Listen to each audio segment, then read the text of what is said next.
In the summer of 2011, Sheriff Rachel Monroe, a rising star in the Arizona law enforcement community, vanished without a trace on a casual trip to Red Canyon. 2 years later, a lone cyclist discovered her abandoned SUV deep in a ravine, triggering a series of revelations that no one saw coming. The morning of June 17, 2011, started out like any other for Sheriff Rachel Monroe. Bright, bold desert sun above, the dry wind sweeping through the Arizona red rock. It was supposed to be a rare weekend of peace. For the first time in months, she wasn't buried in case files or staring down threats in the courtroom. She had driven up to Red Canyon with 2 close friends, Ethan Cole, her old college buddy with a devilish grin and a past he rarely spoke of, and Lindsay Hart, her lifelong friend who knew all her secrets, or so Rachel thought. They'd booked a quiet wooden cabin tucked between the jagged cliffs and planned to hike, laugh, maybe even forget the weight of the badge Rachel carried every day. For the first few hours, everything felt normal. She posed for pictures on the overlook. She sipped beer on the porch as the sun dipped behind the canyon ridge. But something lingered beneath the surface, a strange silence from Ethan, a jittery energy in Lindsay's laugh.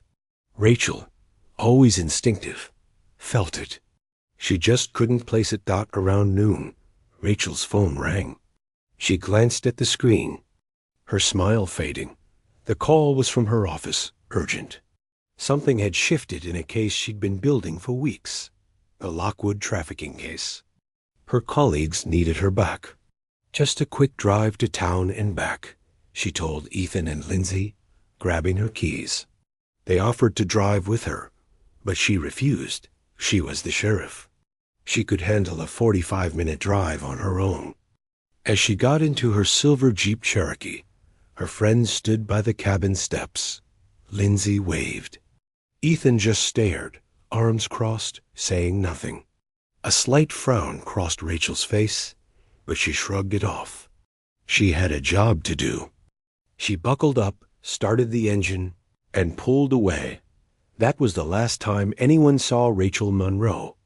Somewhere between the cabin and the outskirts of town, she vanished, completely. No distress call. No GPS signal. Just gone.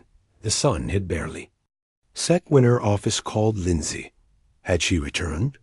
Was she on her way back? Confused at first, her friends claimed they weren't worried.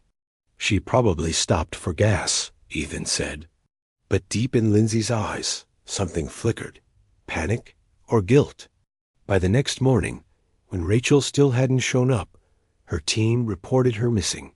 A full-scale search began, helicopters sweeping. Across the unforgiving terrain, bloodhounds catching and losing scent trails in the dry dust. But there was no sign of her car, no tire tracks, no phone ping, as if Red Canyon had swallowed her whole. The case baffled investigators, stunned the town, and haunted her family. But what no one knew, not yet, was that Rachel had never left Red Canyon. She didn't vanish because she got lost or crashed.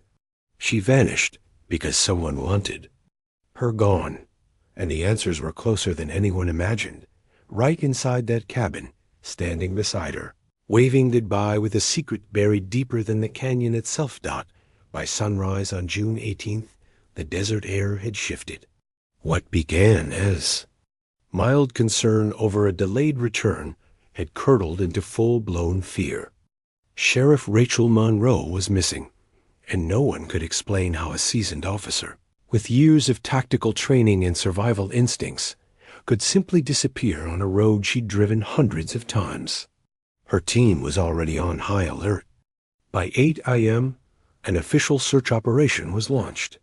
Rangers swept the winding trails of Red Canyon, while deputies fanned out across dirt paths, riverbeds, and cliff edges, calling her name into the still morning air. Her phone had gone dark the day before. The last signal pinged off a tower near Devil's Bend, a notorious dead zone where the cliffs dropped violently into a ravine. Search dogs were brought in, sniffing the dust, but they kept circling the same loop without direction, like they were chasing a ghost. Volunteers, hikers, even tourists joined the search. They found nothing. No broken glass, no skid marks, not a single piece of evidence that Rachel Monroe ever drove that road. Back at the cabin, Ethan and Lindsay offered to help, at least at first. They spoke to officers calmly, but their stories didn't quite match. Ethan said Rachel was stressed, distracted when she left. Lindsay claimed she was laughing and carefree. Neither could explain why she hadn't called once she got to town. And when asked if Rachel ever mentioned being followed or worried about someone, they exchanged a look, too fast, too subtle, but just long enough to be noticed. The kind of look that makes detectives mark a name with a red pen. Something wasn't right. Over the next 48 hours, helicopters scanned the canyon ridges while drones searched from above. Campers were interviewed. Footage from gas stations along Route 16 was reviewed. But the cameras all showed the same thing. Rachel Monroe never made it back to town. She never passed the highway checkpoint. Her car never appeared again. It was as if she'd driven into the desert and vanished into the earth. That night, her father, a retired sheriff himself, stood at the base of the canyon and whispered, "She knew these roads. If she's gone, someone did this to her." The press caught wind quickly. Headlines screamed, "Sheriff disappears in Red Canyon."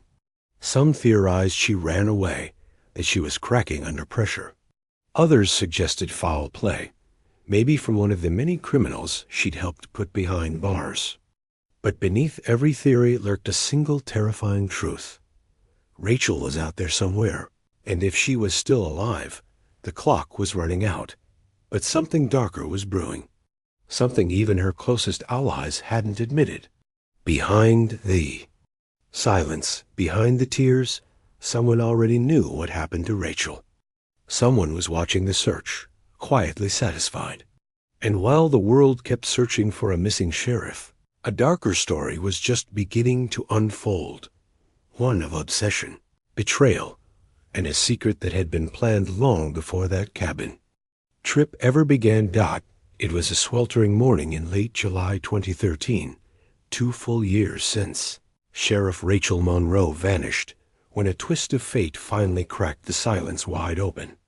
James Harper, an amateur cyclist training for a desert endurance race, veered off the main trail deep inside Red Canyon, chasing a shortcut he'd seen on an outdated topographical map. The trail was narrow, overgrown, and barely visible, choked with cactus spines and dry brush. James was pedaling hard when his front tire caught a loose rock, flinging him off his bike and tumbling several feet down a hidden slope. Bruised and winded, he sat up slowly, and that's when he saw it. Just below him, half buried under sun-baked branches and layers of red dust, was the twisted frame of a silver Jeep Cherokee, the kind you don't expect to see off-road unless it was put there. The paint was faded, the windshield shattered, and vines had begun to crawl through the cracked windows. It looked like it had been sitting there, untouched, forgotten, hiding in plain sight. James stumbled down toward the wreckage, his heart pounding. As he got closer, he noticed something strange. The car hadn't rolled or crashed. It was too clean. There were no tree scrapes, no deep dents on the side panels. The Jeep hadn't tumbled. It had been pushed deliberately. And that's when the weight of realization hit him. The stickers on the back, the dented front bumper, the badge holder on the dashboard. It was her car. Sheriff Rachel Monroe. The 911 call came in at 9:42 a.m. Within hours, the canyon was swarming, with law enforcement, forensic teams, and news helicopters hovering above like vultures. But the discovery brought more questions than answers. Inside the vehicle was no sign of Rachel. No remains, no clothing, No personal items except for a crushed cell phone, a dried-up protein bar, and an old notebook, the pages weather-worn and half-torn, the ink barely legible. There was blood on the driver's seat, faint but present, and deep scratch marks along the inside of the door, as if someone had tried to claw their way out. The driver's side seatbelt had been cleanly sliced. No bones, no fingerprints. Just absence. Chilling, calculated absence. The wreckage was analyzed and towed. Investigators confirmed the car had been rolled into the ravine intentionally, not by accident, not by terrain, but by human hands. Someone knew where that blind curve was.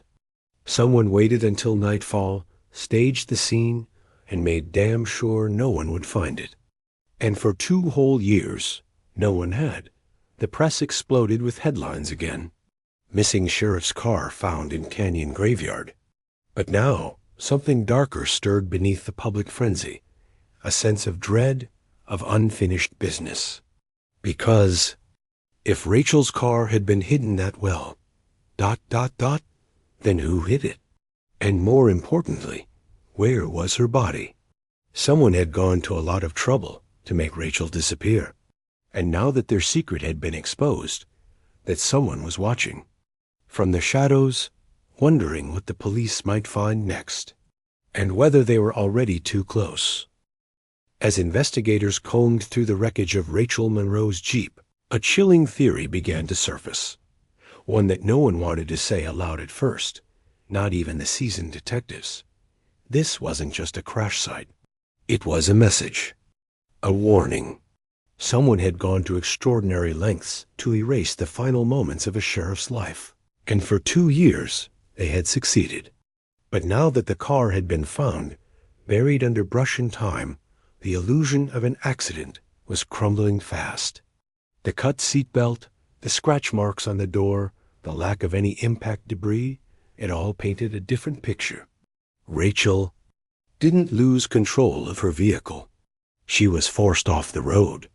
And whoever did it had planned it. Carefully, ruthlessly.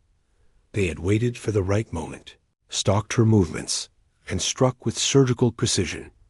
Detectives began retracing Rachel's last known route that day.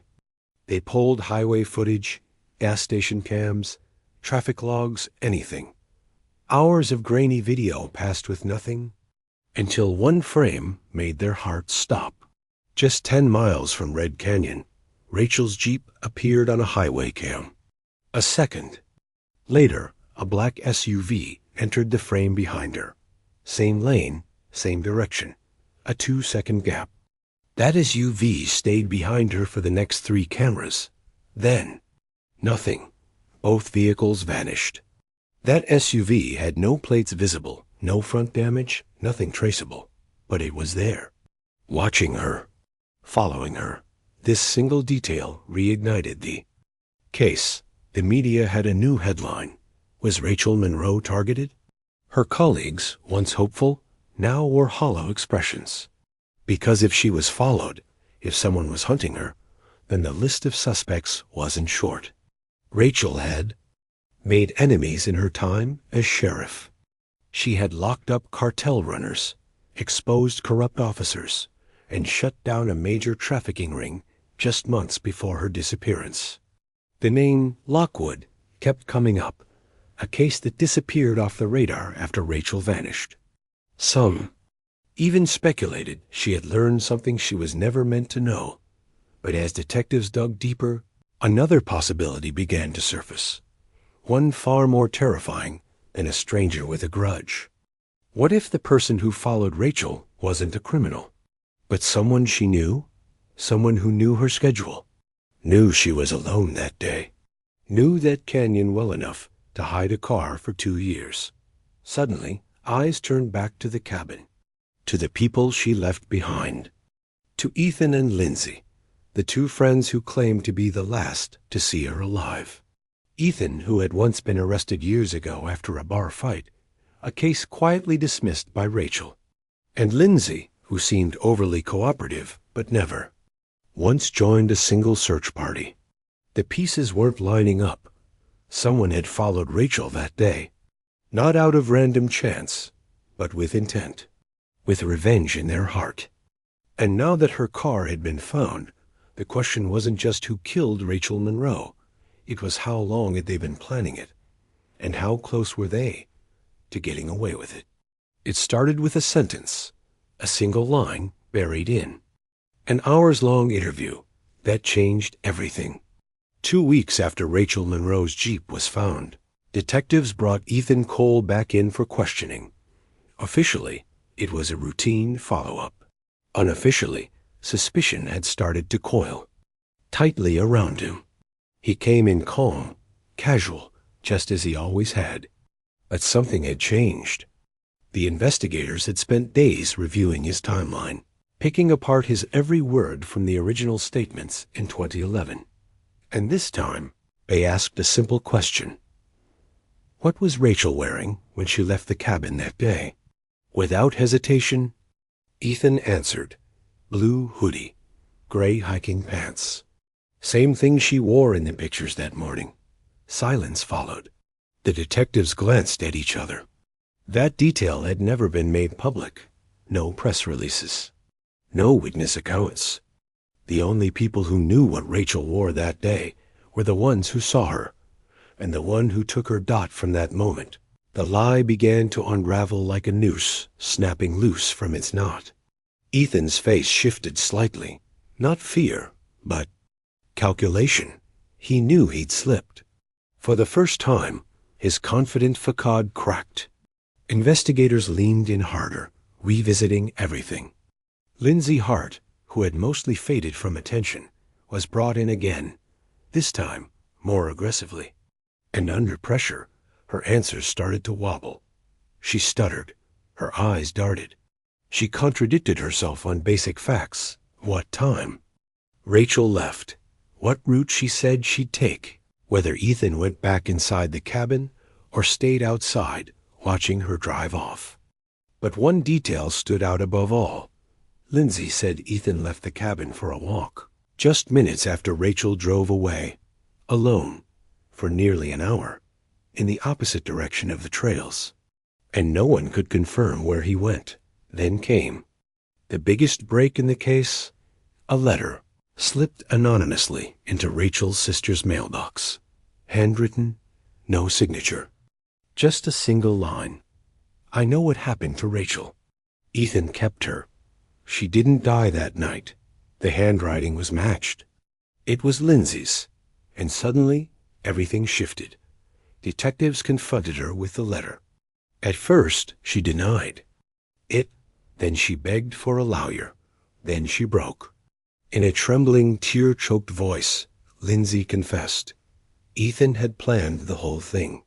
He blamed Rachel for ruining his life. A charge she'd filed years ago got his cousin locked away. And he never forgave her. The trip to Red Canyon? A setup. Rachel was never meant to return. Ethan followed her after she left, forced her off the road near Devil's Bend, and staged the crash. But what chilled detectives to their core was what Lindsay said next. He didn't kill her that night. He kept her. For almost 2 years. He kept her alive. The room fell silent. What began as a disappearance had become something far more horrific. A secret imprisonment, hidden in the shadows of the desert. The truth was no longer about where Rachel went. It was about what was done to her while the world kept searching, and who watched every moment of it happen. The room was ice cold, not from the temperature, but from the weight of what Lindsay Hart was about to confess. Her hands trembled as she stared at the table, her voice cracking under the pressure of silence. Detectives leaned in, the air thick with anticipation, horror, and the terrible need for truth. He didn't kill her that night. ... She said again, her voice barely a whisper. He ... took her. For 2 whole years, while her face was plastered across news reports, while vigils were held and search dogs scoured the canyons, Rachel Monroe was alive, hidden away by someone she once trusted. Lindsay's voice became uneven, caught between. guilt and fear as she described the unimaginable. Ethan Cole hadn't just forced Rachel off the road. He had dragged her, bruised and bleeding, into an old hunting cabin miles off the known trails, a place no one would think to search. It belonged to his uncle, long abandoned, tucked behind a dried-up creek bed. There, in that rotting cabin with boarded windows and rusted locks, he kept her prisoner. For months, he moved her from place to place, abandoned trailers, makeshift shelters, backroom sheds on remote land parcels he knew wouldn't raise suspicion. He changed her clothes, cut her hair, used fake names to buy supplies, and kept her just alive enough. Not out of mercy, but out of obsession. He said she ruined his life, Lindsay whispered, and he wanted to make sure she knew what that felt like. Every single day. He didn't want money. He didn't want ransom. He wanted revenge, slow, personal, methodical. And Lindsay, she helped. Out of fear, she claimed.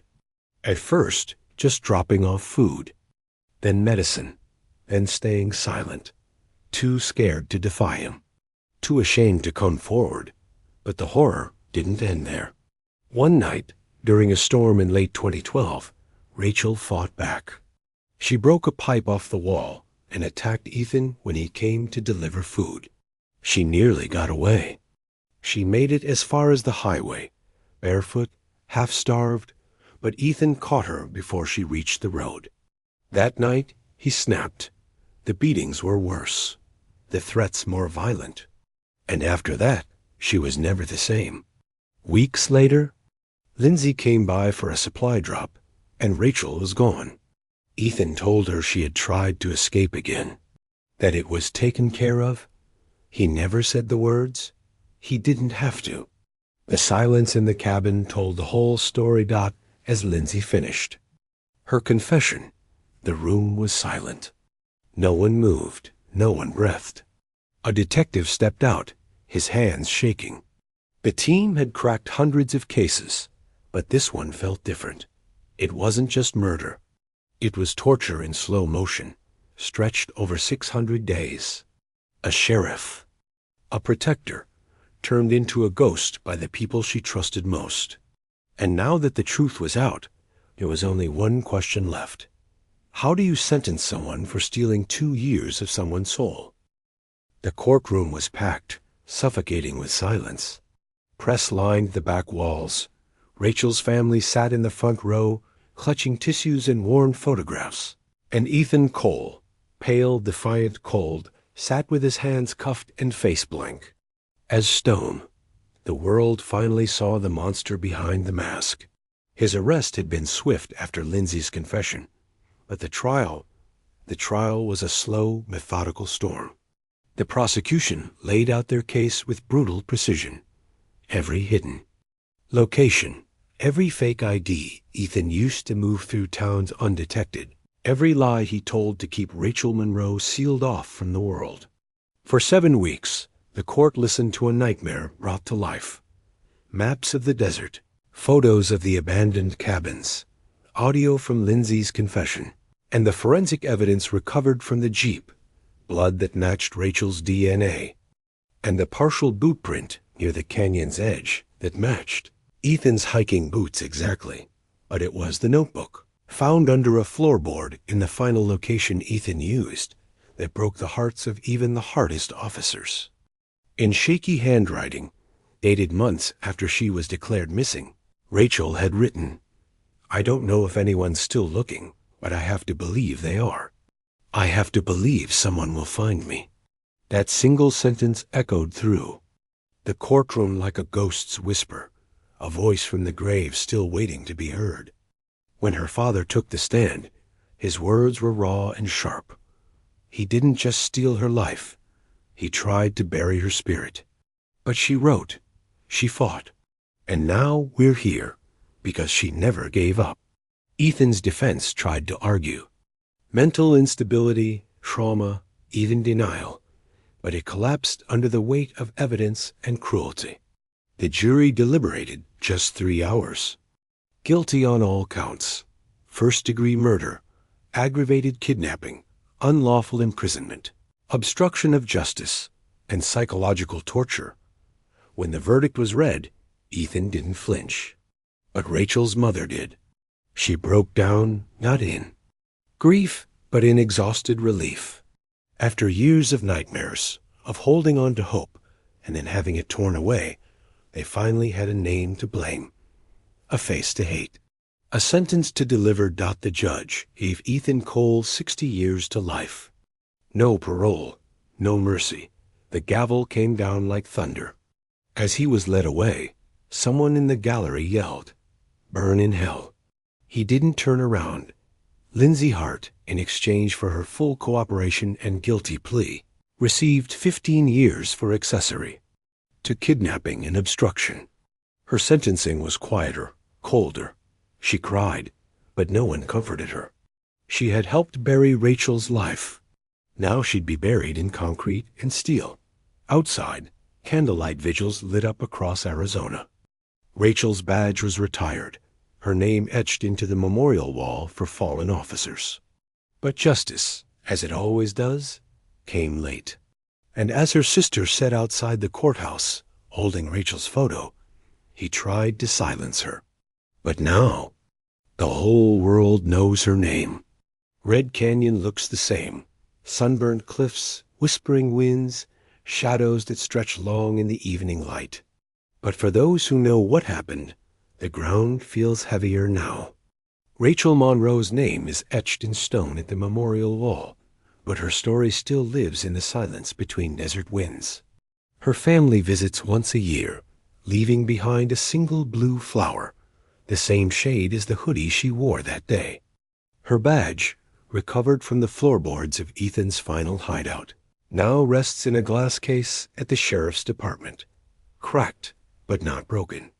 The notebook she wrote in, smuggled during the months she was captive, was published under the title, Still Looking. But there's one last mystery. In the cabin where she was last held, searchers found a final page, torn, smeared with dust. And blood? On it, 6 words were scrawled in fading ink. I heard footsteps. I wasn't alone. To this day, no one knows who or what she meant. Ethan never spoke of it. Lindsay denied knowing. And Red Canyon keeps its secrets well.